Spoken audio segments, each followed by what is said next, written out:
primeira lei é a afirmação de que um objeto sujeito a uma resultante nula tem velocidade constante. Tá certo? Se a resultante é nula num referencial, é nula no outro também. E como é que eu posso avaliar isso? Ah, sim, porque a força foi definida através do esticão que ela provoca numa mola. Se eu tenho uma mola ligada ao objeto que eu estou analisando e ela não está esticada no referencial, não pode estar esticada no outro. Tá certo? Então, se a força é zero no referencial, a força é zero no outro também. Por outro lado, se F é zero, diz a primeira lei para o referencial S, V é constante. Mas se V é constante, como V grande também é, V' tem que ser. Pode ser outra constante, mas é constante também. Então, se a primeira lei é verdadeira em S, também é verdadeira em S'. Provei isso. Segunda lei. Outra vez, a segunda lei me diz que no referencial S, F é MA. Vamos escrevê-la desse jeito, de forma simplória outra vez. Outra vez eu digo, bom, a força F medida eu meço através de um dinamômetro. Então o dinamômetro é quanto está esticada a mola. A mola não muda de esticão se eu olho ela em movimento. Então F e F' são iguais. Agora eu quero estabelecer a conexão entre a aceleração medida em S e a aceleração medida em S'. E como eu faço isso?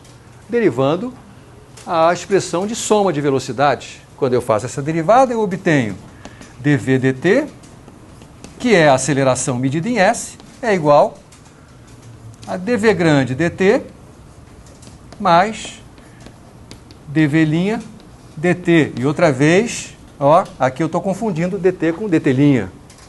Tá certo? Porque, para mim, eles são iguais. Acontece que dv grande dt é zero, porque, por hipótese, o movimento relativo é uniforme. Então, isso aqui não existe.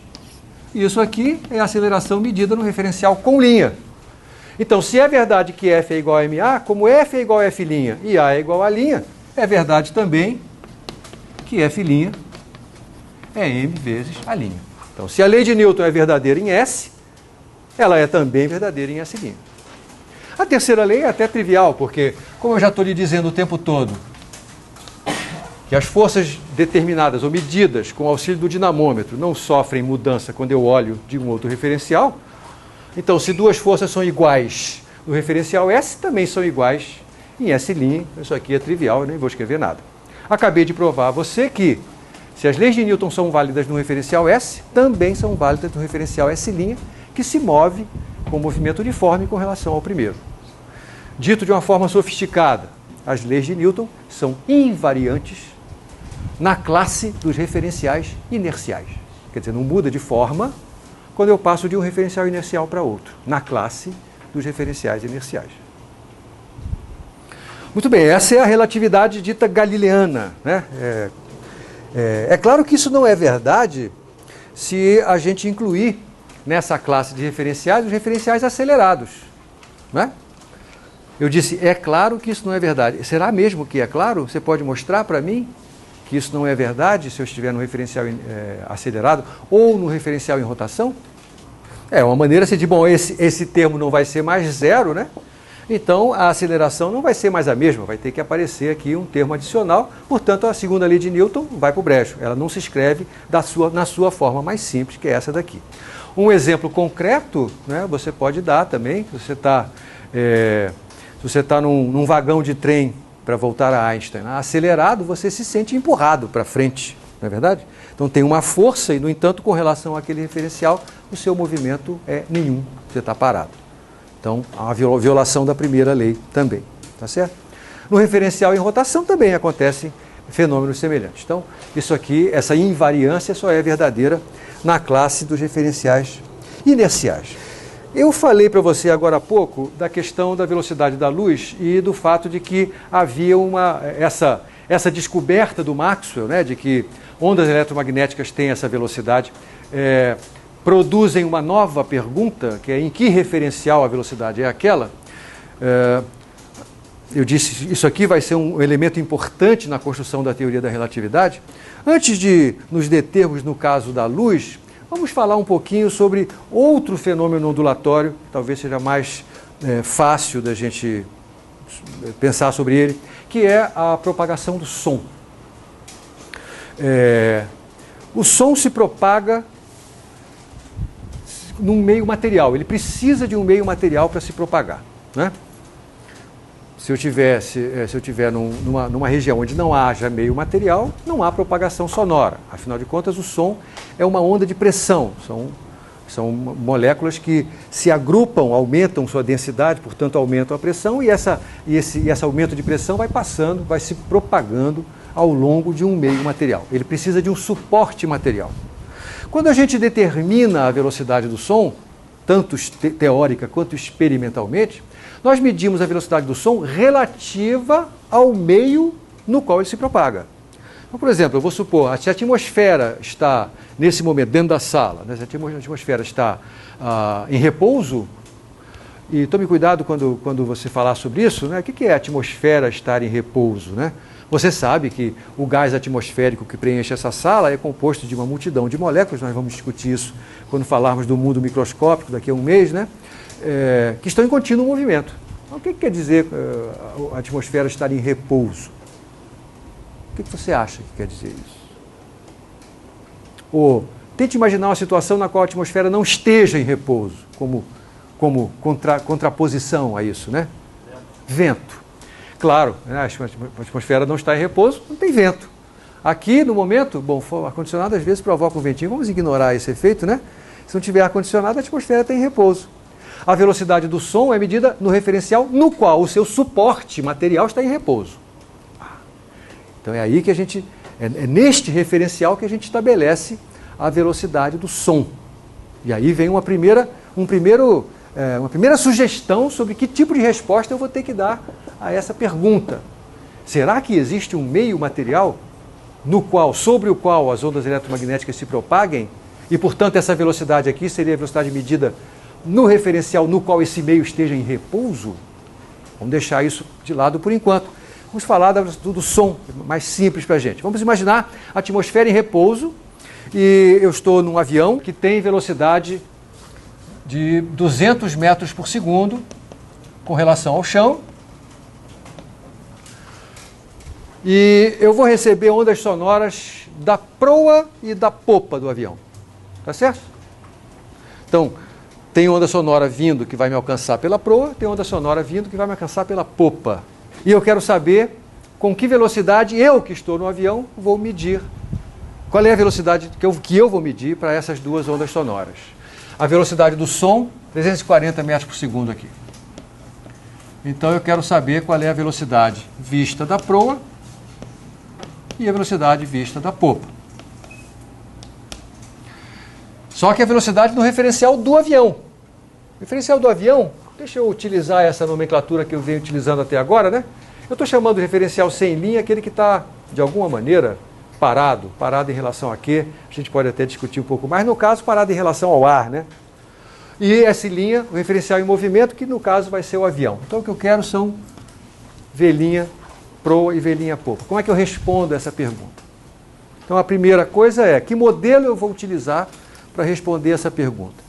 Eu quero explicitar qual é o modelo de natureza que eu estou utilizando para pensar sobre o problema. E o modelo é, o som tem velocidade de 340 metros por segundo com relação ao referencial no qual o meio no qual ele se propaga está parado. Esse é o elemento básico.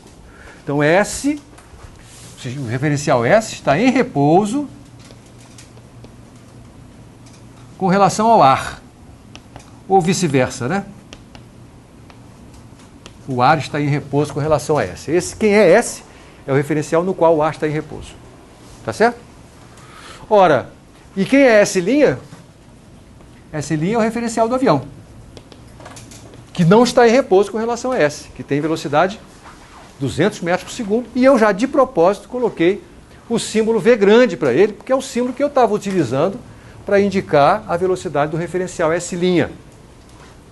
Tá certo? E eu quero velocidades em S', então eu vou utilizar a regra de composição de velocidades que está escrita aqui. Vamos construir aqui uma visualização do que está acontecendo. Sim, aqui está S'. Eu não sei desenhar aviões, portanto, desenhar referenciais é muito mais fácil. Aqui é o avião, tá? Está aqui o avião com velocidade V. Tem uma onda sonora que está vindo da proa, assim, ó. E tem uma outra onda sonora que está vindo da popa. E aqui está o referencial S. Tá bom? Melhorou agora? Então está aqui o avião, tem um som que vem de lá. E tem um som que vem de cá. Parênteses. Se a velocidade de S', se V grande, fosse em módulo maior do que a velocidade do som, o som da popa nunca ia alcançar, né? Ele não ia ouvir o som da popa. Mas não é, ó, tá vendo? Então ele vai ouvir os dois. Tá certo?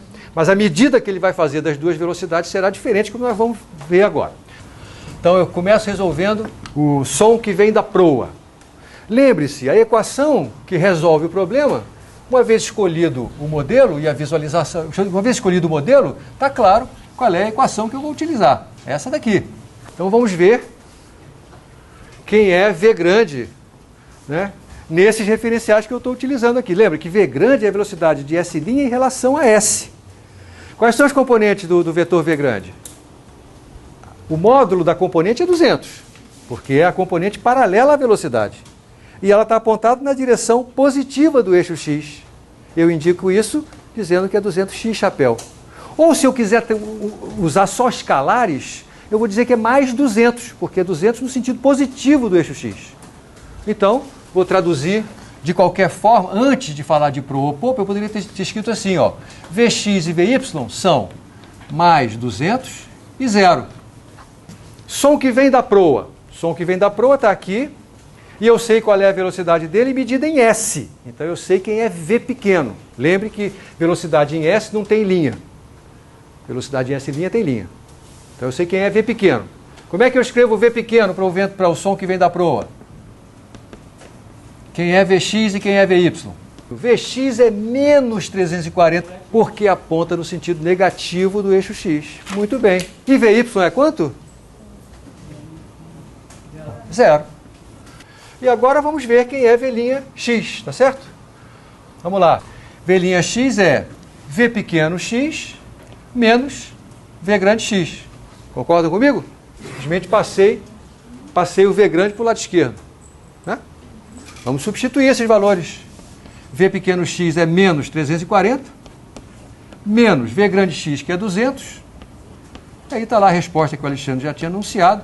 Menos 540 metros por segundo. Quer dizer esse sinal de menos outra vez? Cuidado, agora esse sinal de menos está referido a uma quantidade linha, certo? Então é a componente dessa quantidade no referencial S'.